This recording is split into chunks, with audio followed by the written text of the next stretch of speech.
Welcome to From Generation to Generation, Sharing Our Stories, a Chai Mitzvah virtual community event. During this time of COVID, we no longer take the power of a caring community for granted. Chai Mitzvah is a not-for-profit dedicated to encouraging each individual to grow their Judaism, and that in a way that is meaningful for them. So we invite you to join our network and invite your family and friends to join our community events too as we grow our Judaism together. If you haven't already done so, please share your name and where you're from in the chat box so we can begin to get to know each other, those of us who don't yet know each other. And I want to tell you that tonight's event is inspired by our new Grandparents and Beyond program. Chai Mitzvah has created Grandparents and Beyond in order to help grandparents and others pass on the love of Judaism to the next generation. The curriculum contains our signature text-based conversations, as well as fun activities to engage all ages. The materials are designed not just for grandparents, but for any older adults and younger friends. Activities are designed to be Zoom-friendly, as even when COVID is over, many grandparents are geographically separated from their grandchildren. And tonight, one of the building blocks of strong family connections is our shared stories passed down through the generations. Tonight, we're lucky to have with us Rabbi Deborah Smith, whom we affectionately call Reb Deb. She's an ordained Magidah.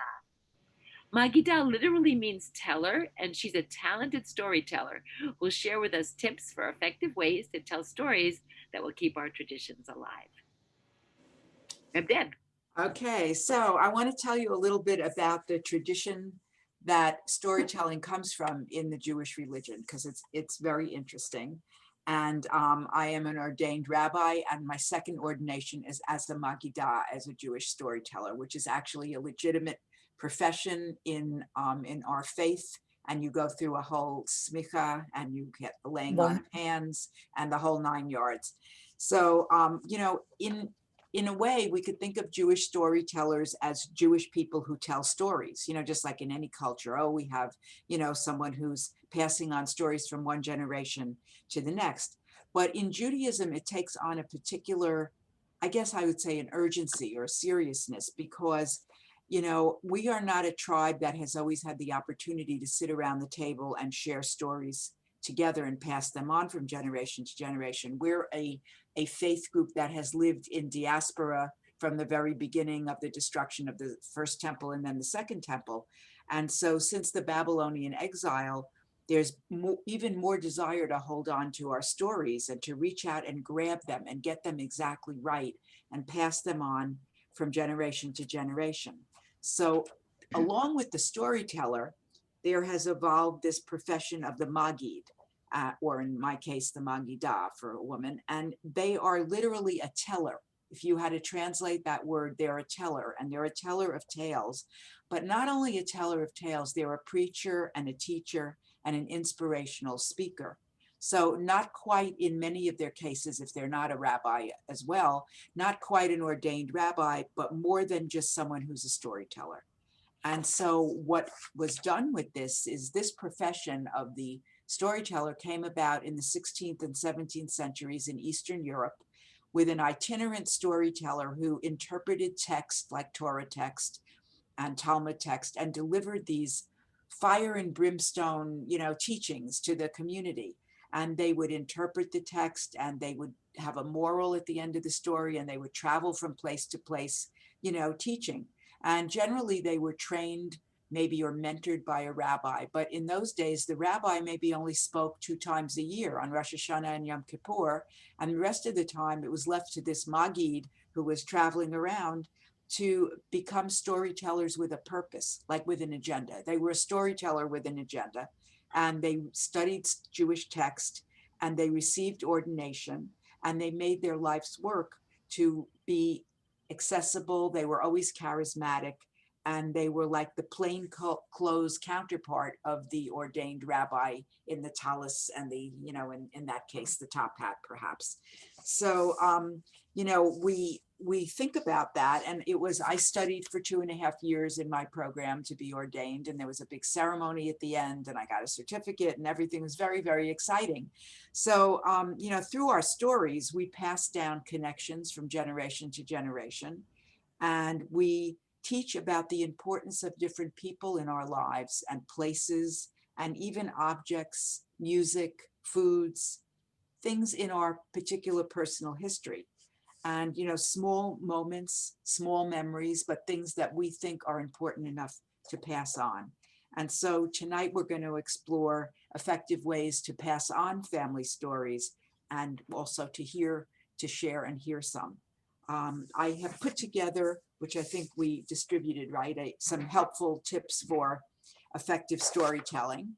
And we have some effective tips for doing a family interview that we've given out. But how do you do this? You have to keep your story real and use real specifics, specific objects and events, not just an abstract idea that doesn't really have a connection for you. If you're connected to it, you'll pass it on with more life and more feeling, and open your story with an interesting something, a real grabber, an attention grabber, and bring something with you that might have significance that you can share, something that will enhance your story. And also remember to whom you speak. Are they young people and very young? Are they older people, teenagers? How do we keep the story apropos to the age level that's listening?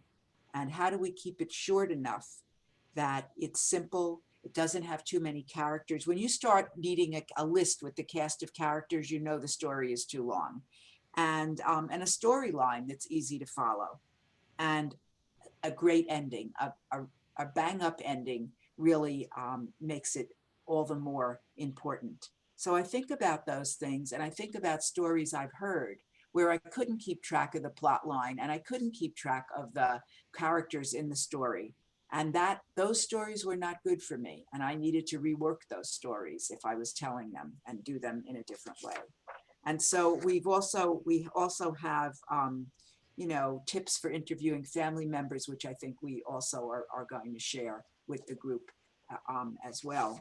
And I'll send them in our follow-up email. I'll actually send you these PDFs so you'll have them as well. Okay, so and we know, again, why are you here? If you're interviewing a beloved family member, are you going to, maybe you'll bring your camera, cell phone, with you or something. Maybe you'll record them on your phone or some other device, and you would be able to be clear why you're there interviewing. I had to do this I'm a family therapist, and part of my 3 years post-grad training was we had to interview family members, and we had to record them on cassette tapes back in that time. And we had to know why we were going in there. What information did we want to get? Why were we interviewing? I had to interview my father. What was I looking to get from him? Not just an overall. And I had to go in with a list of questions or topics ahead of time in an order, and not just sort of fly by the seat of my pants. And I had to decide how I was going to record it. And in those days, it was on a cassette. You would record it on a cassette player, and also to leave enough time, because it's so hard if you're rushing through. I also wrote a chapter in a textbook on Hungarian families because I'm Hungarian, and I interviewed a lot of people, and I had to leave enough time to record and interview them so that they didn't feel rushed through. And so, if you're the interviewer, you want to really guide with those questions and the direction where the interview is going, keeping in mind the first point. What are you going in there to get? And questions, not yes and no at the end, but how can the person speak?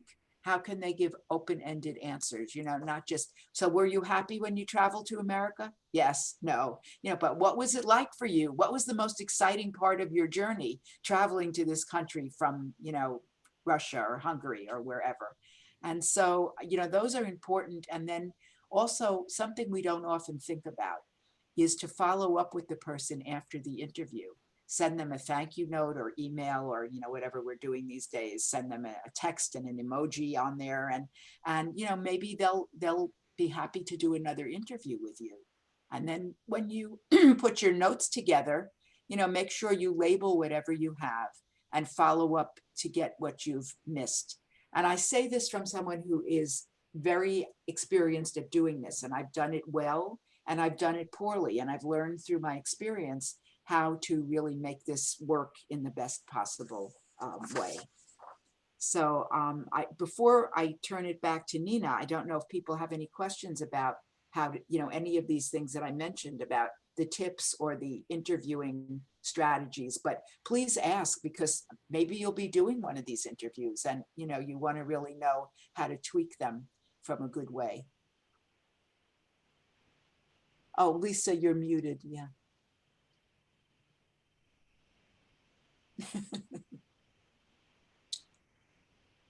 Sorry, I was trying to make my cat to be quiet also. So what was the question again? Because If you had any thoughts or questions you wanted to ask about how to further expand on these, I'm happy to do that. Because I'm trying to think, my father-in-law would always tell stories to our kids when they were being, over there while my husband and I were working. And I would like to be able to interview my kids actually to see what they remember from what the stories they learned, as well as what my husband's view is it from what he'd known about his dad. So what approach would you take for that? Because oh, that's interesting. So you're adding another layer. You really want to add another layer and sort of another perspective. Right. And so it would be interesting to find out from your children if you have a story in mind, a particular story, or to start by asking, do you have a favorite story that, that you remember the most? And then to, pardon me, to share that, have them share that, and then maybe ask some questions about it, or what do you remember most about it? Or what do you, what was so special about that particular story? And then to share that with your husband and see what his take is on that, so that you bring it full circle. And you might have his father's picture present, if and have really build a sort of nice space to do that, build a very a holy family space to really share holy stories. And that's kind of what I want to do as part of my grandparent thing for my 3-month-old eventually when he gets older. Okay, thank you. You're welcome. Anybody have any other thoughts on this or questions? Anything? And if not, Nina, I'll turn it back to you, because you were going to talk a little bit about the booklet, and I think that's important. Yeah, we're going to use this booklet just to give us some prompts and some examples of what we're talking about. This book is the first one from Grandparents and Beyond. It's Rites of Passage, and it talks about both Jewish and secular rites of passage. And we talk about how milestones are marked by different generations, and we compare, and that's a nice way to get stories going between older generation and younger generation. And you can see on the side there are icons. Those kind of give you ideas of what age group these things are appropriate for. And I'm just going to do one that I like from here, even though there may not be anyone who's in pre-K through second grade or has a pre-K through second grader.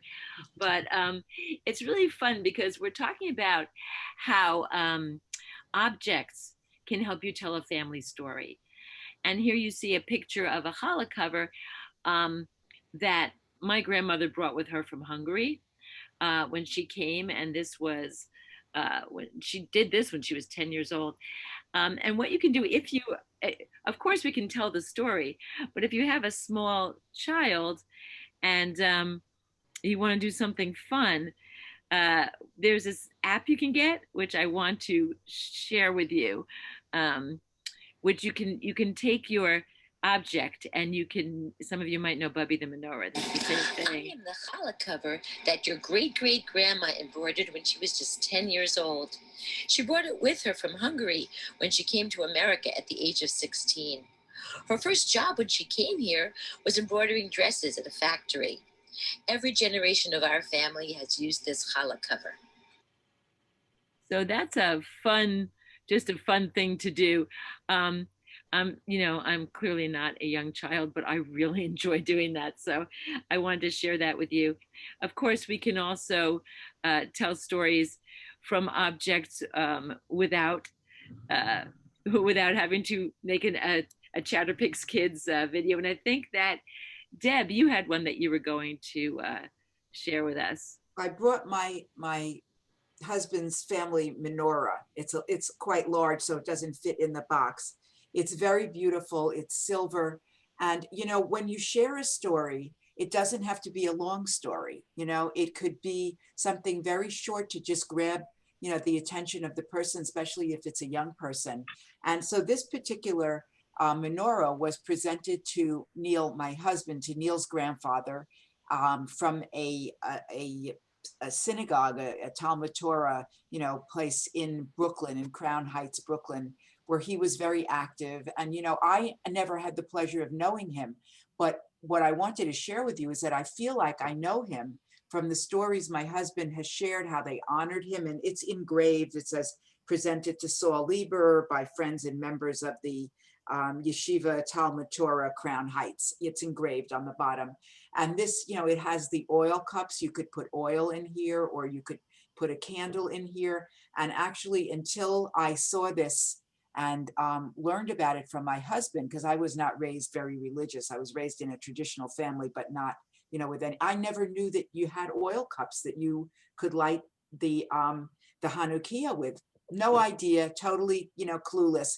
And I got a whole education from my husband about this menorah, which really is sorely in need of polishing before I use it tomorrow for my congregation. I think it needs some work. But, you know, I learned all about a tradition and about his grandfather and who he was and why that school was so important to him, that community, and so forth. So it's a short story, but it really goes a long way. It's, you know, I learned about this. I've known my husband since we're 16, so I knew about this since I'm a kid, and now I have it, and it'll go to one of my children one day, and yeah, you know, so it's a short story, but it's a sweet story, and it connects the generations and the memories, you know. That's really nice. I have a question. Yeah. What was the name of the app that made the Talis cover, the challah cover talk? It's called Chatterpix Kids.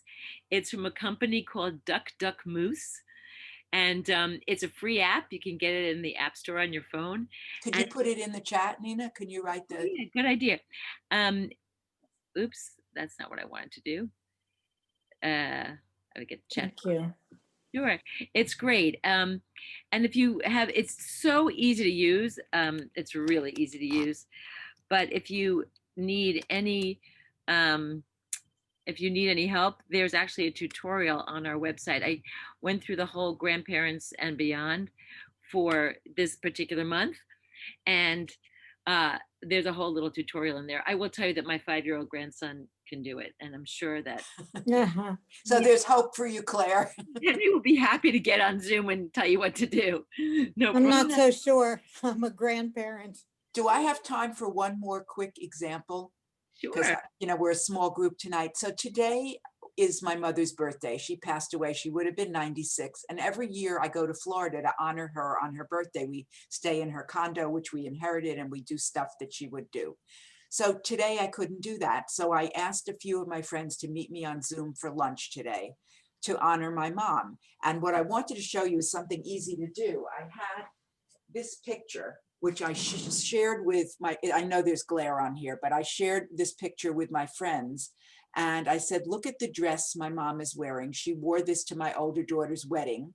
And, you know, and I told them a little bit about how she found the dress in a store after she had a different dress picked out and everything. And 2 of my friends, 3 of them actually, were at the wedding. So they said, oh yeah, I remember when she wore that and how they picked her up in the chair and everyone was dancing. And so a picture is truly worth 1,000 words. I mean, we talked about this, you know, we were on a lunch call, so we had 15 minutes and that took time. But just in the few minutes I'm sharing it with you folks, you know, look, you know, I shared a little piece and we all remembered about the wedding and sort of could connect over where it was. It was in the Florida Keys and what fun it was to be there at that time of the year. So photographs also are just, I just wanted to add, I didn't mean to interrupt you, but yeah. No, actually, I'm gonna go back to sharing the screen because I'm showing this, I'm showing our booklet, and that's one of the things we're going to do. And another thing that also actually relates to your mom, you'll see. So one of the things besides family things that are in the family are recipes. Oh, that was my grandmother. Yeah. Right? So, you can share a family recipe and see what that tells about your family. And I know, Deb, that you have a recipe that you were going to tell Yeah, I about, brought it with me when you get right? there. Yeah. Yeah. So this is a good time. Okay, so I'll show you. I actually put it on an index. I don't know if you can see, just one of these little index cards. And this is, there are two of them that I have. One is for jelly cookies, that's this hand. The other one is for something my grandmother called bulkies. I have no idea like what that would be in English, B-U-L, you do, okay, B-U-L-K-E-S. And these were her family recipes that she also gave me the little glass that you'd measure the ingredients with, because there was no, like 3 teaspoons full. There was like, so I saved these and I copied them, and I adjusted them a little when we needed to, adjust some of the amounts. And what I was sharing with Nina, it was so much fun putting this together for tonight, because we had a lot of fun just talking about our lives. When my grandmother died at the age of 96, she had a small funeral. There were not too many people left at that point of her contemporaries. Neil and I baked from these 2 recipes. We put them in a covered dish that was her dish. It was like her Pyrex dish that I still have downstairs. And we took it to the funeral home and we put it out for people, and everyone shared her, what she ate. And I shared the recipe later on. I gave people, if they wanted to take the piece of paper, they could take it with them. But I think recipes are awesome, because when you recreate them, the smells and the textures and the flavors just bring everything to life. And you can, today I said to my friends the most ridiculous statement, but maybe you'll understand this. I said, it's really a shame people have to die. And they were like, well, and I said, but people get older and they, are ill or whatever happens, in their older age or in their younger age. But how do we keep them alive? We keep them alive. They're really not gone. They're really here if we do our work properly. And if we work properly to keep them here, they're with us all the time. And the ways that we're talking about, tonight are a lot of the different ways to keep the people we love with us all the time. And that means even if you're very much living and in the flesh, but you're far away from your grandchild or a niece or a nephew or, somebody, you can really make that connection through things like these things, pictures, recipes, music, menorahs that are heavy that you're schlepping around the house. All of that is just so important. So Yeah, that's something I was going to get to also. So we were talking about photographs, and I was going to share one with you. Um, this little girl over here is now a 64-year-old woman. She's my cousin, and she's teaching in a Hebrew school, and she's teaching about the Holocaust. This is her father, Uncle Leon, who escaped the Holocaust as a teenager. And she was looking at old photographs and she sent this to me. She texted it to me. By the way, I think texting is a great way to keep connected with people. I have, WhatsApp groups with all my various relatives. But anyway, she sent me this picture of Uncle Leon, and it inspires me to tell a story. And I hope that you guys will share your stories when we're finished sharing ours. But Uncle Leon left Poland, and instead of going west to get to the United States, he went east. He was 17 and he had no way to go anywhere. He was walking, and the only thing he had was a thermometer. And what Uncle Leon did was every place he went, he told them he was a doctor. He was in these very far, thermometer. Disconnected places, and he would tell them he was a doctor because he had a thermometer, and they would give him a place to sleep and they would give him food, and he would help someone sick if he could, but clearly he wasn't really a doctor. He was 17. And eventually he went all the way east and somehow found his way to Pennsylvania. He was a relative by marriage. He was married to Aunt Sylvia, who lived in Donora, Pennsylvania. This is my grandfather. She was his niece. And they were like, okay, this guy needs a job. He's going to also get a wife that's going to come with it. And that's how Uncle Leon and Aunt Sylvia got together. So it's so easy to be inspired to tell a story when you have a photo. And what Deb and I were saying too, as we tell stories, this might remind you of someone you knew who lived through this era. And when we're done telling our stories, we hope you're going to share your stories too. And also we were talking about, while Nina's doing this, I'll just interject that the stories don't have to be like very lengthy, and they don't have to be very detailed. I said to Nina, I do a lot of, because I'm on, doing this on my feet when I'm doing programs, for synagogues, when I used to go to the synagogues, and do them, or now on Zoom, where I'll do a 1-minute story. And the 1-minute story tells a lot of information. And, if you're sharing your story with someone who doesn't have a lot of patience because they're little, they're young, a 1-minute story is a great story, because they could come back with their 1-minute story, and you could go on to the next person sitting there and go around in a circle of your family members, and everyone could share a 1-minute story. And those are nice to save and share and record on your phone. They're easy. So I didn't mean to interrupt you with the flashcards. So no, this is just I'm showing you that the grandparents curriculum has these cards. It's about rites of passage, but one of the things you can do is print these cards out, put them in a bowl, and pick out a card and tell a story that it reminds you of. So these are rites of passage, like wedding, bar mitzvah, confirmation. These are people in your family, aunts, uncles, parents, grandparents, sisters, brothers. These are neighbors who might be part of your community. And these are ritual objects. And you can be telling a story about something that happened, or you can think of a way a Jewish ritual object can relate to a secular event. So there's all kinds of ways to use these.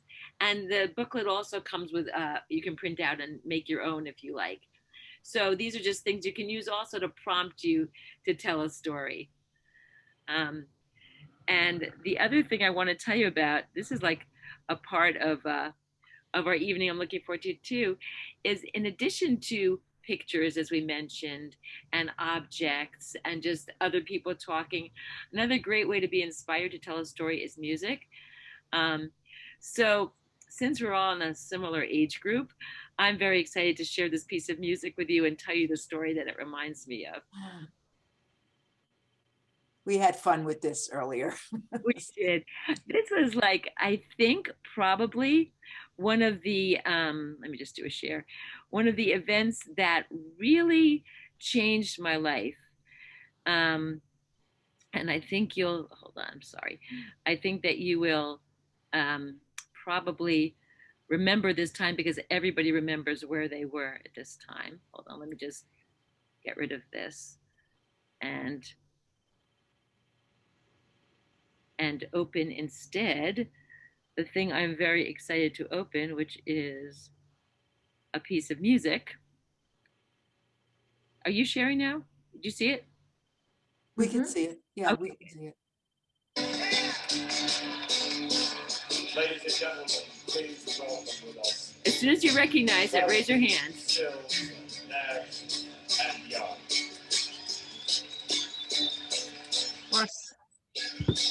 So it's Crosby, Stills, and Nash singing at Woodstock. And I'm not going to play the whole thing, even though I'd like to.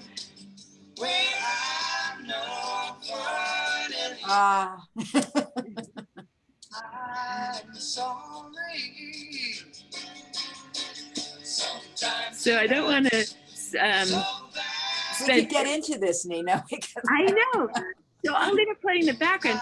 I was 12 when I went to Woodstock. My mother thought it would be a really good way to keep my sister under control. She was going with her boyfriend in her brand new car, and she had just learned to drive. So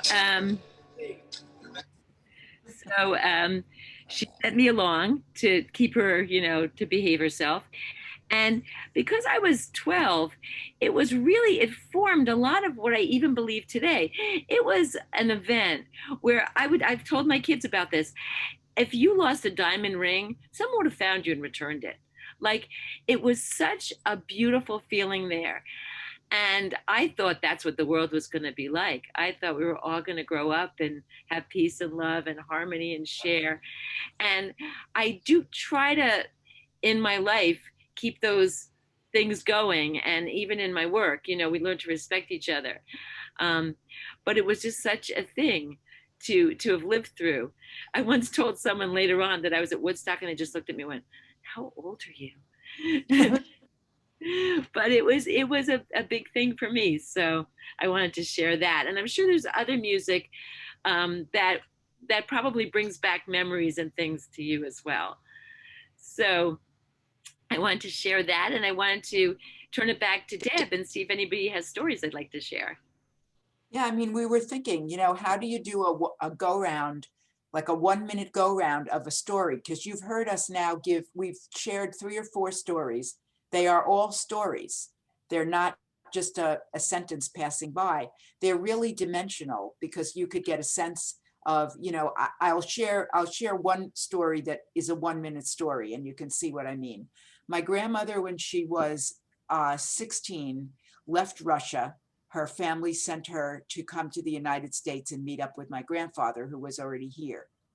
My grandmother left Russia. She never saw her relatives, her sisters and brothers again, her parents or anything.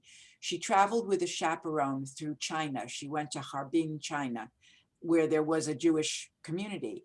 And she traveled by train and, eventually ended up here in this country, and met up with my grandfather, came in through, not through Ellis Island. She came in through someplace else, and, and met up with him, and they settled in Newark, New Jersey, and then moved to Westchester in New York. And that story for me of my grandmother's leaving home has been my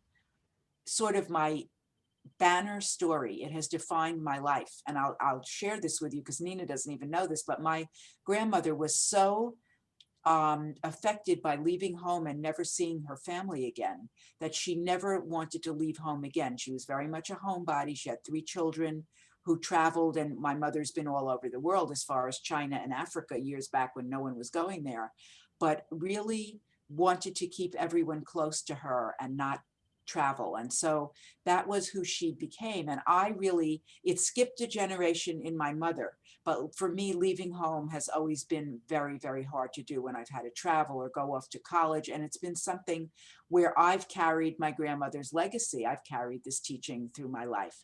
Now, that took me, 30 minutes to share with you? Seconds. But you could get a sense of, and I could, if you had an hour, I could, flesh it out a little bit more. I don't have all the details, but you can see what you can do with these things. And so, I've been told I should rewrite that story. I should tell that story. I should make a legacy story of that story.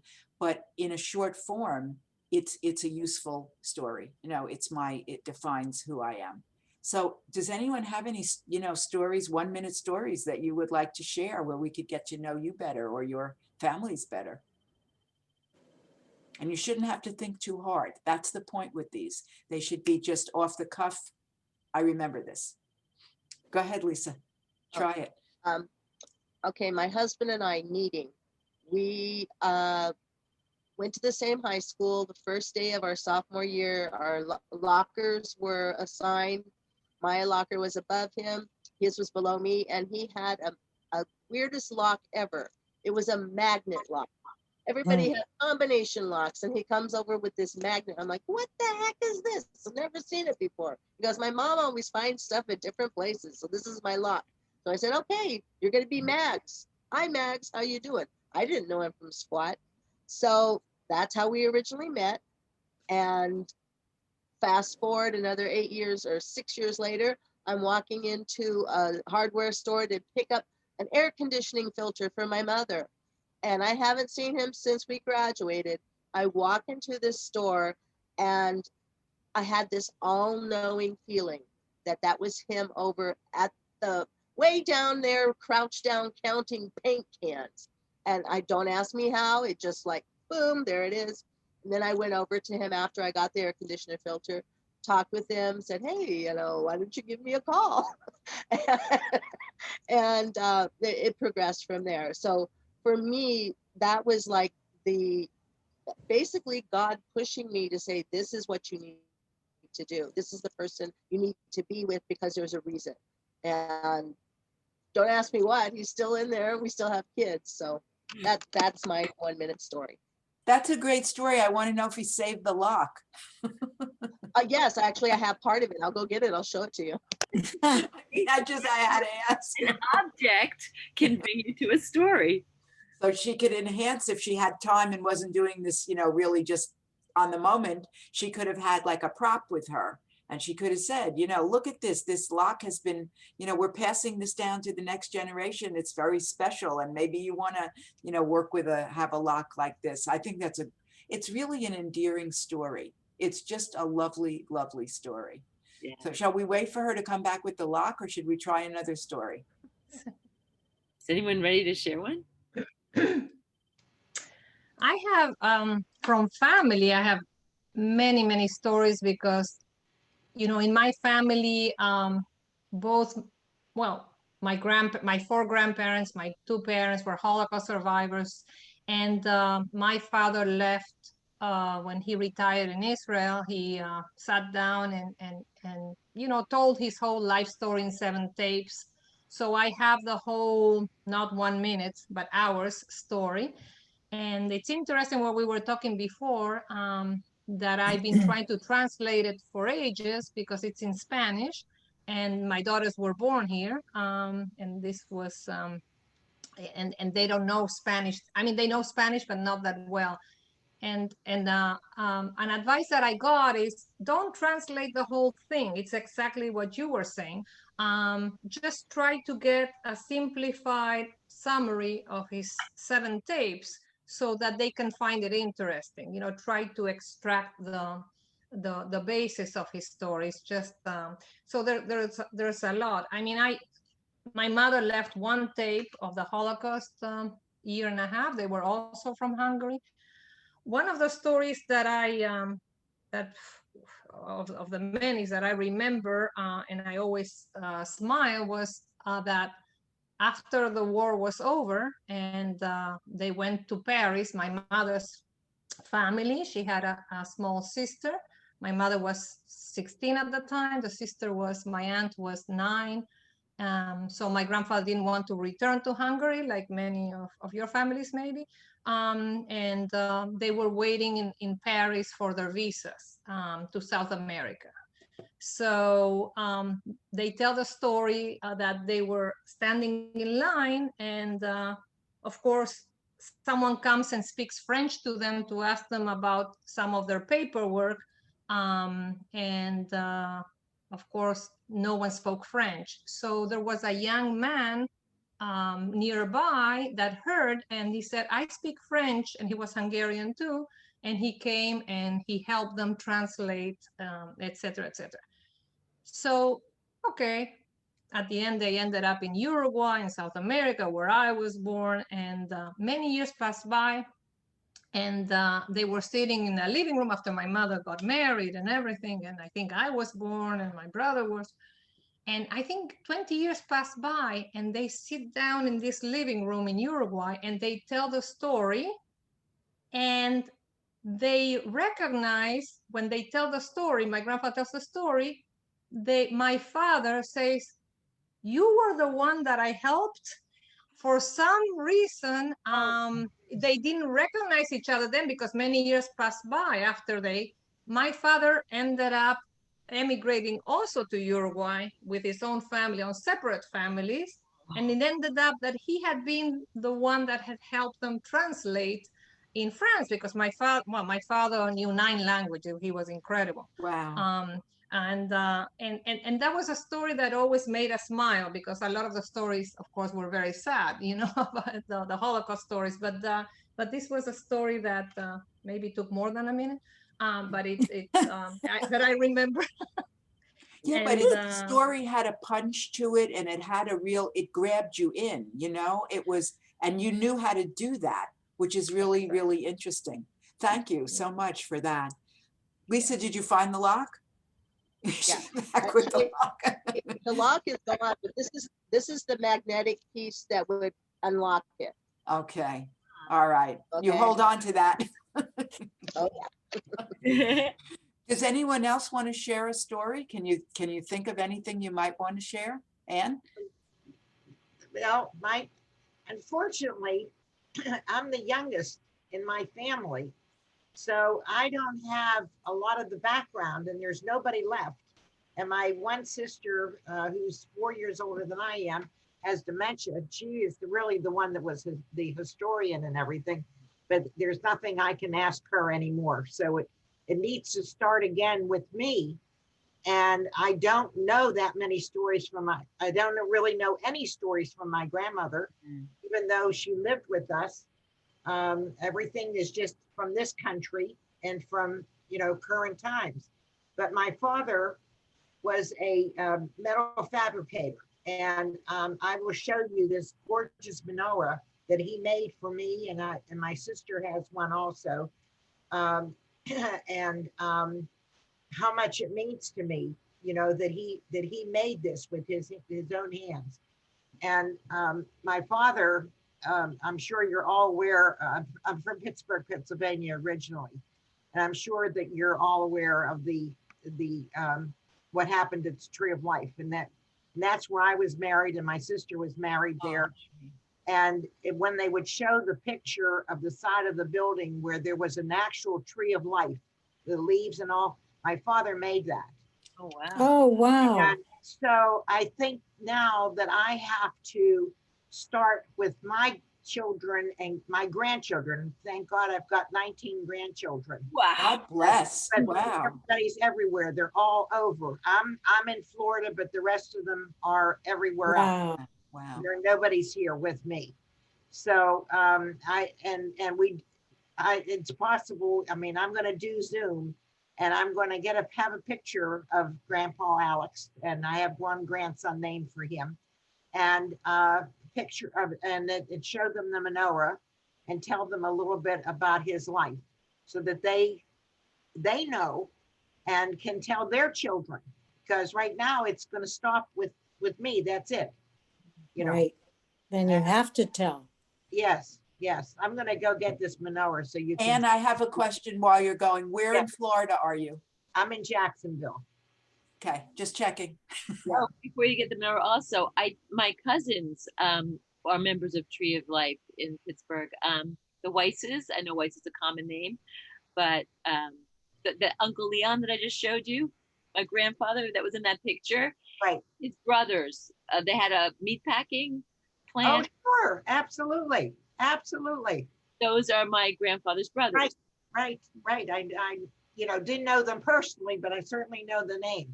But the gentleman that was to the far left is the one that looked the most familiar to me. Right.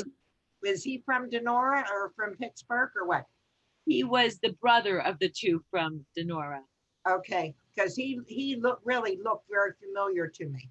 Yeah, they all look like that. That's Dave Weiss, my grandfather. All my grandchildren are named after him. Weiss packing, absolutely. Anybody from Pittsburgh will know that. I'm from Pittsburgh, Ann. You are much. I'm born and raised in Pittsburgh. Where? I can't tell you how many times I've been by your father's sculpture. Right. It's beautiful. Thank you. And yeah. Where part of Pittsburgh? I grew up in the East End, East Liberty. Okay, I was from Stanton Heights. Nina, oh my God. West to Peabody. Right? Peabody, so did I. That's crazy. My whole family went to Peabody. Everybody, my sisters, my brother-in-laws, we all went to. Is Stone your maiden name? Blumenthal. Blumenthal. Blumenthal. So Ann, go get the menorah. Let's see it. Yeah. I want to see it. And meanwhile, Claire, do you have no pressure, but if you want to share, please take this time. Yeah, I have a short story. Let's see. As a 19-year-old, I went to France to study French literature. And I was assigned to a family to live in their home and go to university there. And we flew all night long to get to France. And I was pretty tired the next day, but I was looking out my window in the third floor garret of the house. I was looking out the window and I could feel somebody in the room. I could feel somebody present looking at me. So I turn around and there's this little boy. He's maybe 4 or 5 years old, and he's wearing shorts with a white shirt and suspenders and knee socks that were high and little Buster Brown shoes. And he goes, bonjour. He bends over and he bows and he says, bonjour, mademoiselle.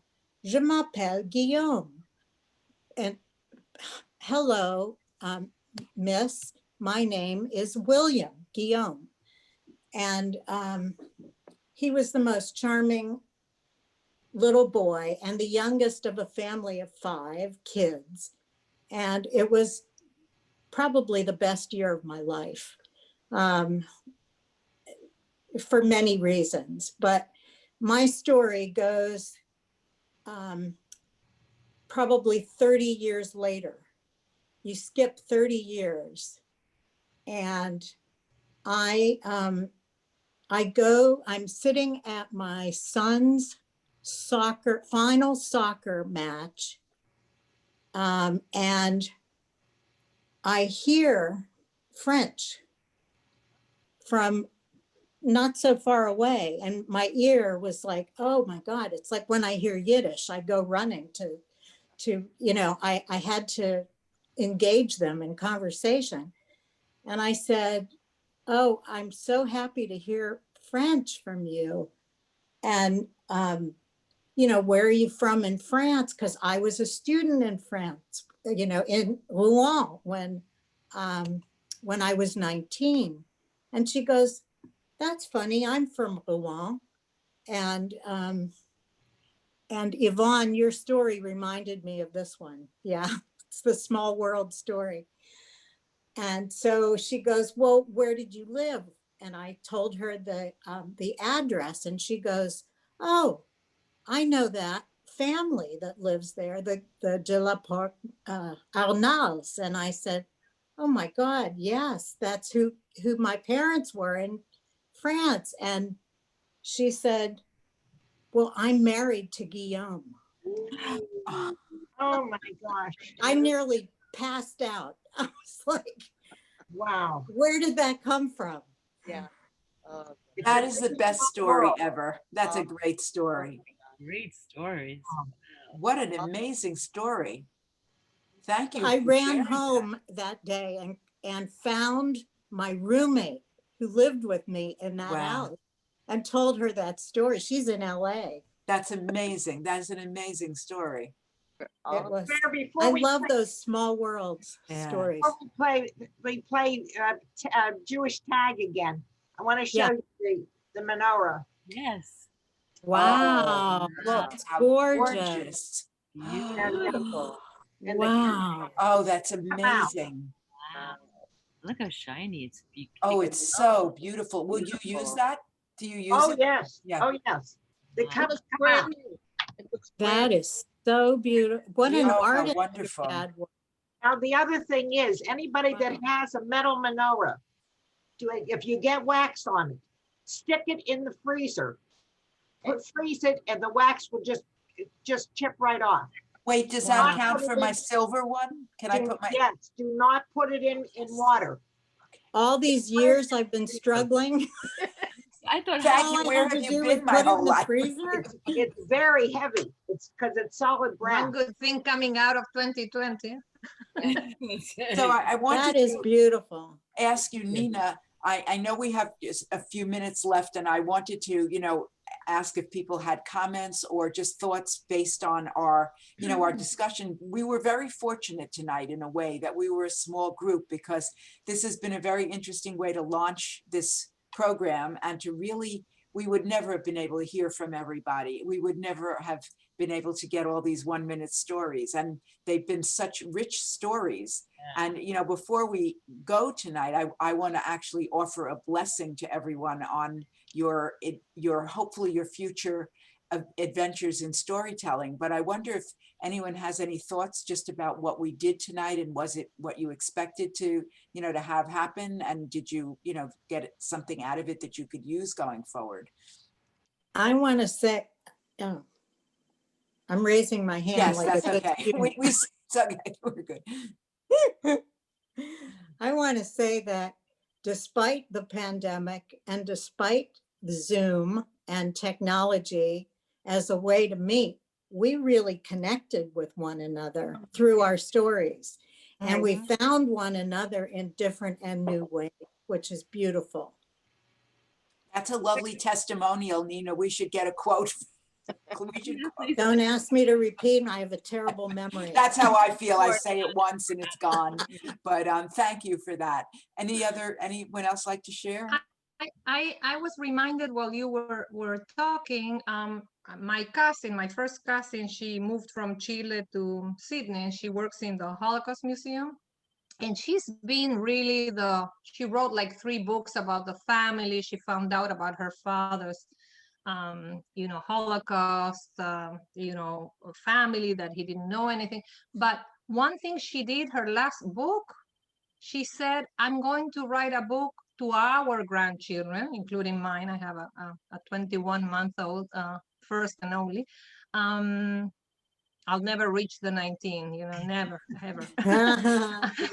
But, and what she did was something very smart. We have our common grandfather, the father of my father, who had an amazing story. And she wrote a children's book based on the character of my grandfather. So Pablo Paul was that. So it's a very short, and it's like 15 pages with, she got someone to do the children's drawings and everything. And this is what, her legacy, because who knows if they'll ever read what my grandfather left. He also left a booklet like this. I don't know, everyone in my family were very writers and wanted to leave legacies, but this legacy I think was super important for the children, which she has like 5 grandchildren. I have 1, so that was a nice way to do it.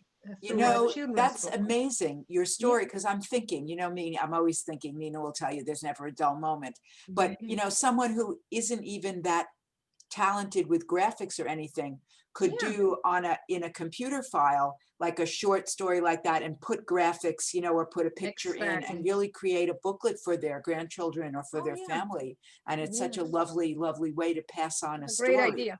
Or a whole series of stories, Bubby and the, this and Bubby and the that, and, like you could do a whole thing. So thank you for sharing. That was inspirational. Thank you very much. Anybody else want to? Where are you located now? Where do you live now, Claire? Claire, I am in San Francisco. San Francisco.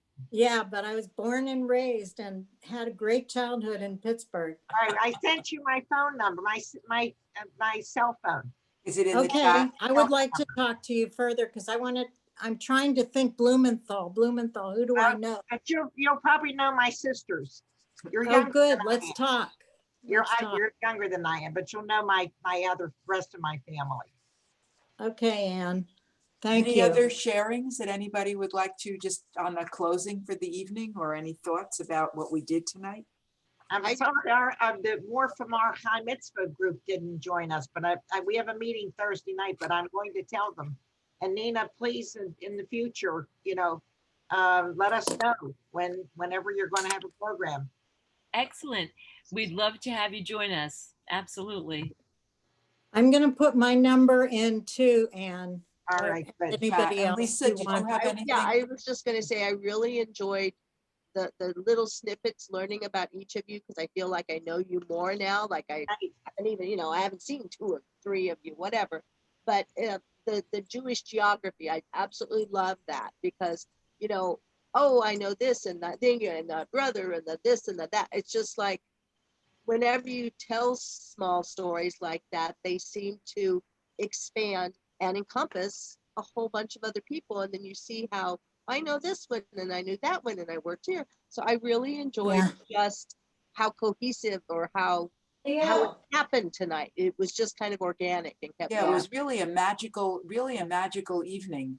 And I think such a wonderful a launching for your new series. Very, very lovely. I'm happy to have taken a part in it. I'd like to, on the eve of Hanukkah, offer a blessing for everybody who's here, who may want to develop their skills in their families, for stories. But I would like to say to you, and I thought about this and I jotted it down actually because it was important to me.